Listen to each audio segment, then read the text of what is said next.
In this video, I'm going to show you how to call Temu. Now, the first thing I have to say here is that calling them is not possible in every single country because only some of the countries they actually support will have official phone numbers you can call to actually get in touch with Temu. So, for example, over here, I'm currently on their German website because that's the one I use. And if I go to, for example, at the bottom of my website here, and if I go to the Contact Us section under Get to Know Us, you'll be able to see that in here it says phone number and then it says they work between Monday and Sunday between 8 and 1. Okay, so that's basically when you can reach them via this phone number over here in case you are from Germany. However, if you are from another place, they may not basically have the phone number you can call. So for example, if I were to change my region, and by the way, if you're not using the correct region, make sure you are doing that because they may have a support line via the phone number for your specific region. So just go to your account up top over here, click on your account, and then here you can see country/region and language,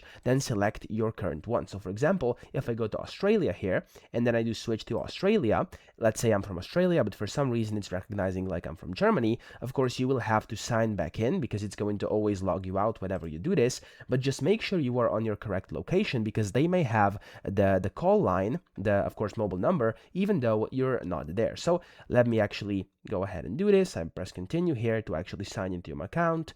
And there we go. So right now I can go again and I can go to contact us and you'll be able to see here. There we go. As you can see, for example, Australia does not have a mobile number here. However, some other countries may have them and you'll be able to, of course, speak to them via the phone in case they do have it. So the first thing you have to do to summarize everything, switch over to your current country you're currently in. So for example, like Germany or whatever country you're in, and then go ahead, go to the contact us down here, and in here, see if the phone number is available. And if it is, you can go ahead and call them. But if it's not, then unfortunately you can't actually call them, but you can still talk to them via this button over here and then via the support chat over here on the right. So that's how to do it. I hope this video helped you out. If it did, please subscribe to the channel and help me out as well.